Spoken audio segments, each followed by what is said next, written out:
तो जब बाबा साहेब अम्बेडकर जी ने हमारा कॉन्स्टिट्यूशन बनाया था तो उन्होंने काफ़ी सारे कंट्रीज़ के कॉन्स्टिट्यूशन को देख के हमारा कॉन्स्टिट्यूशन बनाया था। तो इसलिए मुझे लगता है कि हमारे देश का कॉन्स्टिट्यूशन बाकी सारे देशों से काफ़ी स्ट्रॉन्ग है और इसीलिए हमारा जो राष्ट्रपति पद है वो काफ़ी महत्वपूर्ण है।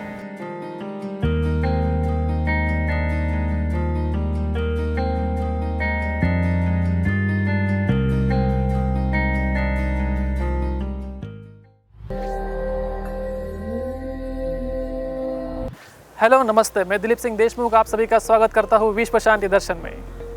आप सभी को तो अच्छे से जानकारी होगी कि भारत में राष्ट्रपति के चुनाव किए जा रहे हैं। भारत के संविधान के मुताबिक भारत के 3 मुख्य स्तंभ हैं, कार्यपालिका, विधायिका और न्यायपालिका। संघ की कार्यपालिका की शक्ति राष्ट्रपति के निहित में है। राष्ट्रपति केंद्रीय मंत्रिमंडल के जरिए अपने इस शक्ति का इस्तेमाल कर सकते हैं। राष्ट्रपति देश के नौसेना, वायुसेना और थल सेना के सर्वोच्च सेनापति माने जाते हैं। तो आइए इसी के साथ हम हमारे कुछ दोस्तों से बात करते हैं कि राष्ट्रपति के बारे में वो क्या जानते हैं, राष्ट्रपति के चुनाव किस तरह से लिए जाते हैं। तो आइए उनसे बात करते हैं। राष्ट्रपति की पद की क्या गरिमा है और राष्ट्रपति के पद के बारे में आपको क्या क्या जानकारी है, मतलब उनकी शक्तियाँ कौन सी है? राष्ट्रपति के पास यूनियन टेरिटरीज़ के ऊपर कंट्रोल रहता है और वो राज्यसभा में 12 आर्टिस्ट्री फील्ड में से लोगों को चूज़ कर सकते हैं और लोकसभा में भी वो 2 एंग्लो इंडियन कम्युनिटीज़ में से लोगों को चूज़ कर सकते हैं और वो रूल्स बना सकते हैं और रूल्स तोड़ भी सकते हैं। कि जो हाई कोर्ट और सुप्रीम कोर्ट के जो जजेस होते हैं वो राष्ट्रपति सिलेक्ट कर सकते हैं। यही नहीं, खाली जो हमारे इंडियन एम्बेसीज़ हैं जो अलग अलग देशों में हैं तो उनके जो भी कार्यकर्ता है उनको सिलेक्ट कर सकते हैं। स्टेट के राज्यपाल को भी नियुक्त करते हैं। किसी ने अपील किया हो किसी गुनहगार ने तो राष्ट्रपति की आज्ञा से और उनके हस्ताक्षर से उनका जो फांसी होता है उसे रोका जा सकता है। अगर कोई देश में इमरजेंसी सिचुएशन आ जाए तो ऐसा नहीं कि हमारे कोई भी ऐसे बिल की तरह वो पास होता रहे, इमरजेंसी लगा सकता है उसमें और अच्छा खासा स्टेप ले सकता है without any intervention of others. आणीबाणी आतापर्यंत किती वेळेस घोषित झाले? 3 वेळा। पहली इमरजेंसी आई थिंक सो 1962 में घोषित की थी जब राजेंद्र प्रसाद हमारे राष्ट्रपति थे। आई थिंक सो तभी चाइना वॉर के कारण वो घोषित की गई थी। दुसरी आणीबाणी कधी घोषित केली गेली? दुसरी आणीबाणी 1971 मध्ये गेली ती भारत पाकिस्तान युद्धामुळे और तब के राष्ट्रपति वी गिरे थे।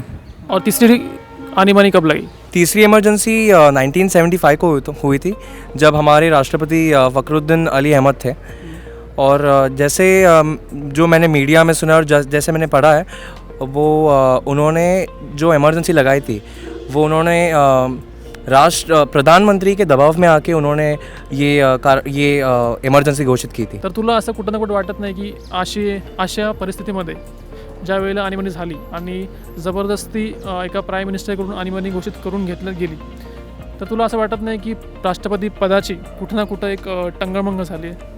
हां, नक्कीच. कारण राष्ट्रपती हे म्हणजे सर्वोच्च पद आहे देशामध्ये आणि जे असं राजकीय फायद्यासाठी ते करून घेतले असं बोललं जातं, त्यामुळे ते त्या पदाचा थोडक्यात अपमान झाल्यासारखं मला वाटतं। तो ये चीज़ एक तो पहले गलत है कि प्रेसिडेंट को एक पावर दिया है और उनको मतलब एक इंडिपेंडेंट पावर दिया है कि वो सबसे टॉप पे है, सो उनको किसी के दबाव में आने की कोई ज़रूरत नहीं होती है। आपको ऐसा कहीं ना कहीं लगता है कि जो राष्ट्रपति पद की गरिमा है उसे ठीक से लोगों के सामने नहीं रखा गया? हाँ, बहुत बार हमने पढ़ाई में भी मतलब देखा है। हमारी कक्षा में जब हम पढ़ते थे तो राष्ट्रपति का जो आता था उसमें उनकी पावर्स प्रधानमंत्री से कम झलकाते थे, दिखते थे कि उसके पावर्स प्रधानमंत्री से बहुत कम है। और राष्ट्रपति के अंडर मंत्री रहते हैं और वो जो मंत्री लोग होते हैं उनके परमिशन के बिना कोई भी डिसीजन हमारे राष्ट्रपति नहीं दे सकते। तो फिर राष्ट्रपति पद की क्या महत्व होता है फिर? उनका महत्व ये होता है कि वो हमारे देश के लिए सही डिसीजंस ले जिससे हमारा देश प्रगति करे। अच्छा, पर उनको पूरी तरह से खुले हाथ से अपना डिसीजन लेने का कोई अधिकार नहीं होता है, तो इससे आपको लगता नहीं कि राष्ट्रपति पद की ज़रूरत है या नहीं है? ज़रूरत तो है, पर मुझे लगता है कि राष्ट्रपति पद की जो पावर है वो थोड़ी और हाँ, मुझे भी लगता है कि राष्ट्रपति को अगर थोड़ी ज़्यादा पावर होती तो कठपुतली ना बन के रह जाते हैं। कभी अगर वो कठपुतली ना होते तो 1975 की आनी बानी ना लगती। तो एक ऐसा भी है कि उन्हें पूरी तरह से पावर नहीं दिया गया, हाँ, क्योंकि किसी इंसान के पास एक साथ पूरी पावर आ जाए तो वो कुछ गलत काम कर सकता है। हाँ, वही। तो आपको इस एंगल से सोचे तो क्या लगता है? इस एंगल से अगर सोचे कि एक इंसान को पूरी पावर दे दे तो वो एक डिक्टेटरशिप बन सकता है, तो उसको प्रिवेंट करने के लिए उनको आधी पावर्स दी है। सो 1975 के आनी बानी में जो इंदिरा गांधी ने किया था वो उन्होंने अपने पावर का मिसयूज़ करके किया था।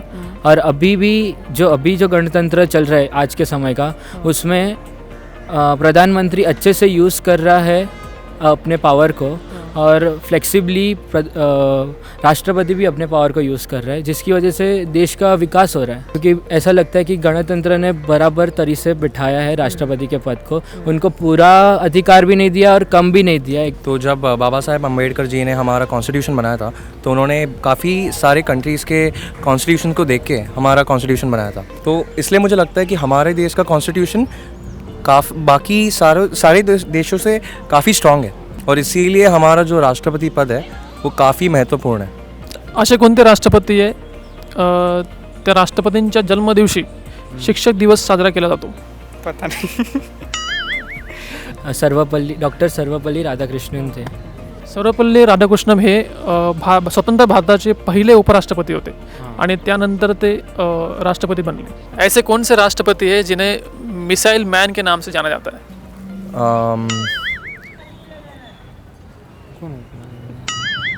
Doctor APJ Abdul Kalam. त्याच्याबद्दल तुला काय माहिती? आता माहिती म्हणजे साधारण ते प्रत्येकाचं जो रोल मॉडेल असतात, म्हणजे लहानपणापासून रॉकेट पाहिलं का कलाम साहेब आठवतात. APJ अब्दुल कलाम जी के बारे में आपके कोई इंसिडेंट्स हो या कोई मोटिवेशनल आपको लाइन लगी उनकी? मैंने उनका एक इंटरव्यू देखा था जहाँ पे वो जो है ना स्टेज में कुछ तो स्पीच दे रहे थे बच्चों को, तो उसमें उन्होंने किस तरीके से बात बताई है लाइफ के बारे में कि आपको एम्बिशंस रहना चाहिए, आपकी लाइफ में गोल्स होने चाहिए, तब जाके आप एक अच्छी मुकाम हासिल कर सकते हैं। तो ये एक उनकी बात अच्छी लगी। और दूसरी चीज़ ये है कि वो बहुत ही ज़्यादा सरल लाइफस्टाइल जीते हैं। उनकी बातें और उनकी जो स्पीच है वो आज भी अगर आप सुनेंगे तो बहुत ही ज़्यादा मोटिवेशन मिलेगा और लाइफ में कुछ करने की एक उम्मीद और एक राह मिलेगी। डॉक्टर APJ अब्दुल कलाम कहते हैं कि अगर आप सूरज की तरह चमकना चाहते हो तो पहले सूरज की तरह जलना सीखिए। स्वतंत्र भारत के पहले राष्ट्रपति कौन थे? नाही माहिती काय नाही. स्वतंत्र भारत के पहले राष्ट्रपति डॉक्टर राजेंद्र प्रसाद जी थे, जिन्होंने 26 जनवरी 1950 को पहली राष्ट्रपति शपथ ली थी और उसी के साथ अपना देश का संविधान जारी हुआ था। स्वतंत्र भारत की सबसे पहली महिला राष्ट्रपति कौन थी? इंदिरा गांधी। नहीं सॉरी, राष्ट्रपति।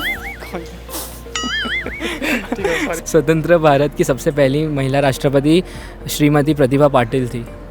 आता जे राष्ट्रपतीसाठी निवडणूक केला जात आहे तर त्याबद्दल तुला काय माहिती आहे? आता म्हणजे नुकतीच राष्ट्रपतीची निवडणूक चालू आहे, तर BJP कडून द्रौपदी मुर्मू या उमेदवार आहेत आणि काँग्रेसकडून यशवंत सिन्हा हे राष्ट्रपती पदासाठी उमेदवार आहेत. तुला माहिती आहे की राष्ट्रपती पदासाठी कशा प्रकारे निवडणूक घेतल्या जातात? राष्ट्रपती पदासाठी लोकसभा आणि राज्यसभेमध्ये जनतेने निवडून दिलेले प्रतिनिधी मतदान करतात. आत्ताच आपण पाहिलं की नरेंद्र मोदी यांनी राष्ट्रपती पदासाठी मतदान केले. परत डॉक्टर मनमोहन सिंग यांनी स्ट्रेचरवर येऊन सुद्धा मतदान केले. तर आपल्याला कळलं पाहिजे की मतदान किती महत्त्वाचं आहे, लोकांनी जागरूक राहिलं पाहिजे मतदानाबद्दल.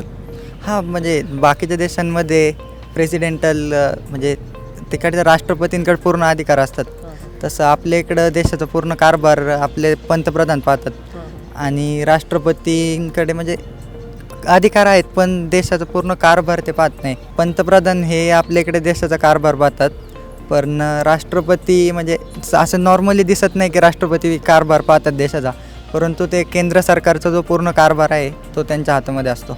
तो सेंट्रल गवर्नमेंट के जितने भी कार्य है वो सब राष्ट्रपति के हाथों में चलते हैं। और यही नहीं, अगर कोई डिसीजन पास करना हो या कैंसिल करना हो तो वो राष्ट्रपति के इजाज़त के बिना नहीं हो सकता। तू कधी विचार केलास की राष्ट्रपती पदासाठी जे पण व्यक्ती तयार होतात किंवा जे पण आतापर्यंत राष्ट्रपती बनले आहेत तर त्या व्यक्तींचं राजनैतिक करिअर हे नसतं. हा म्हणजे असं ते म्हणजे पहिल्यापासून असे लोकांच्या नजरेत नसतात. ते देशाचे जे राष्ट्रपती होऊन गेले ते म्हणजे एक चांगले शिकलेले व्यक्ती असतात, तर की त्यांनी केंद्रामध्ये काहीतरी काम केलेलं असतं. नॉर्मली राष्ट्रपती हे एखाद्या राज्याचे राज्यपाल वगैरे झालेले असतात, तर ते केंद्रातलं जे कार्य आहेत त्याचे त्यांना चांगल्या प्रकारे अनुभव असतो, त्यामुळं ते पद भूषवण्यासाठी ते एक योग्य व्यक्ती असतात. अभी भविष्य में आपको राष्ट्रपति के पद के ऊपर कार्य करने का अवसर मिला तो आप किस तरह से काम करोगे?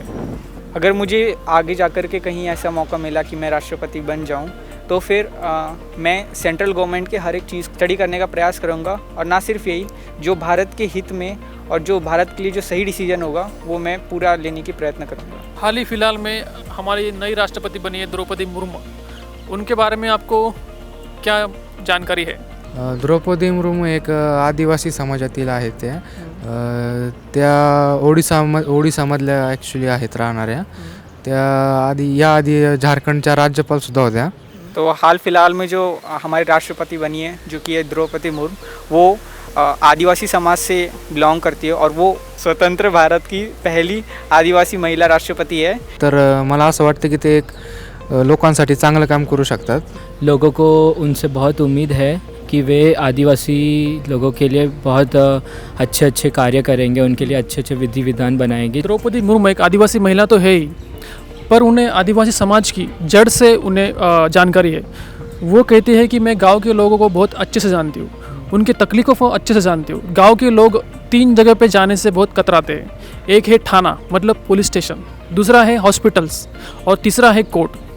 तो द्रौपदी मुर्मू ऐसे लोगों को शक्ति और शिक्षण देने के लिए पूरा प्रयास करेगी. और मुझे उनसे पूरी उम्मीद है कि वो भारत के लिए अच्छा काम और कार्य करेगी और वो भारत को बहुत आगे लेकर के जाएगी. और मेरी तरफ से उनको ढेर सारी शुभकामनाएं राष्ट्रपति बनने के लिए. विश्व शांति दर्शन की ओर से द्रौपदी मुर्मू जी को बहुत सारी शुभकामनाएं देते हैं. और तब तक के लिए देखते रहिए विश्व शांति दर्शन. और हाँ, हर रविवार को देखना ना भूलिए गीतों के बोल बड़े अनमोल.